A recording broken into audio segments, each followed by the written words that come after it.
வணக்கம். இந்த நாளில் சின்ன சின்ன வெளிச்சங்களில் இன்னொரு புதிய சிந்தனையை தெரிந்து கொள்வோம்.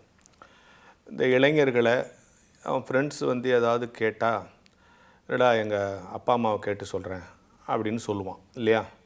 சில நல்ல பிள்ளையாக இருந்தால் ஃப்ரெண்ட்ஸ் எதாவது போகலன்னா எங்கள் அப்பா அம்மாவை கேட்டு சொல்கிறேன்னுவான்.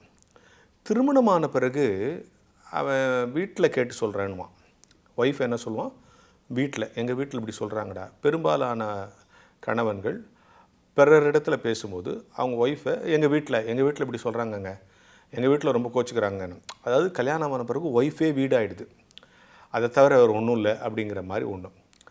அப்போது வீடு ஆகிடுதுன்றது ஒன்று. ரெண்டாவது, அந்த வீட்டுக்குள் வாசிக்கிற நமக்கு குடும்பம்னு பேர். இப்போ கேள்வி, வீடு குடும்பம் ரெண்டும் ஒன்றா வேறையா? நிச்சயமாக வேறு இல்லையா? வீடுங்கிறது கன்ஸ்ட்ரக்டட் பில்டிங், அதுக்கு சில இலக்கணம் இருக்குது, அதுக்கு ஒரு இன்ஜினியர் தேவை.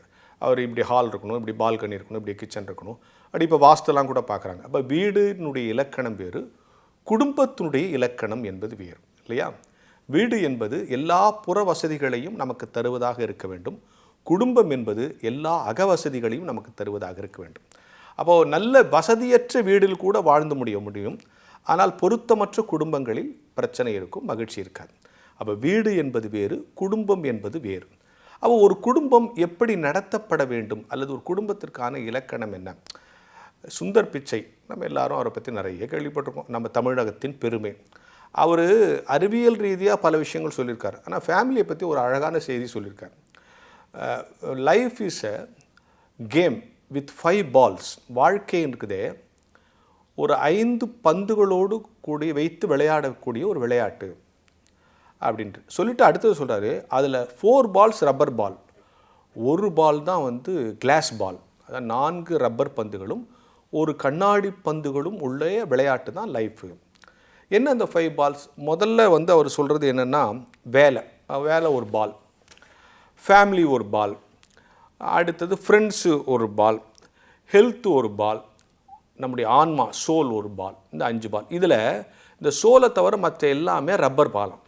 சோல் மட்டும்தான் கண்ணாடி பாலம். அந்த ஆத்மா இருக்கே ஆன்மா, அது மட்டும்தான் கண்ணாடி பாலம். ஏன் இந்த 4 பால் ரப்பர் பால்னால், இதெல்லாம் இழந்தால் ரீகெயின் பண்ணிட முடியும். ஒரு வேலை போயிடுச்சுன்னா இன்னொரு வேலை வாங்கிக்கலாம் இல்லையா? ஹெல்த் போயிடுச்சுன்னா டாக்டர்கிட்ட போய் ட்ரீட்மெண்ட் எடுத்துக்கலாம். ஃப்ரெண்ட்ஸு பிரிஞ்சு போயிட்டால் கூட பேசி ஃப்ரெண்ட்ஸுக்கு புரிய வச்சிடலாம் இல்லையா? குடும்பத்தில் ஏதாவது பிரச்சனை பேசி தீர்த்தலாம். ஆனால் உன்னுடைய ஆத்மாவை இழந்து விட்டால் அது கண்ணாடி பால் மாதிரி உடஞ்சது தான். எனவே உன் ஆத்மாவை இழக்காமல் இந்த 4 பாலை வச்சு திறமையாக விளையாடுற விளையாட்டு தான் வாழ்க்கை. அப்படி வாழுகிற வாழ்க்கையை சரியாக செய்கிற குடும்பம் தான் சரியான குடும்பம் அப்படின்னு நாம் புரிஞ்சுக்க முடியும். ஆக வீட்டின் இலக்கணம் என்பது வேறு, குடும்பத்தின் இலக்கணம் என்பது வேறு. வாழ்வின் இலக்கணத்தை சரியாக குடும்பத்தில் யார் அப்ளை பண்ணுறாங்களோ அதுதான் சிறந்த குடும்பம்.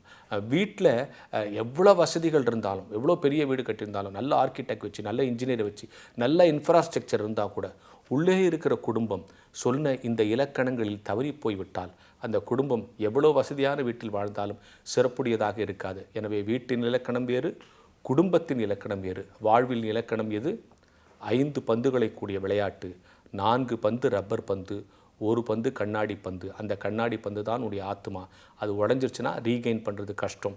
எனவே இந்த 4 பந்துகளை கவனமாகவும் இந்த 5வது கண்ணாடி பந்தை மிக கவனமாகவும் வைத்து சிறந்த குடும்பம் நடத்துவோம் என்கிற ஞான வெளிச்சத்தோடு இந்த நாளை தொடங்குவோம்.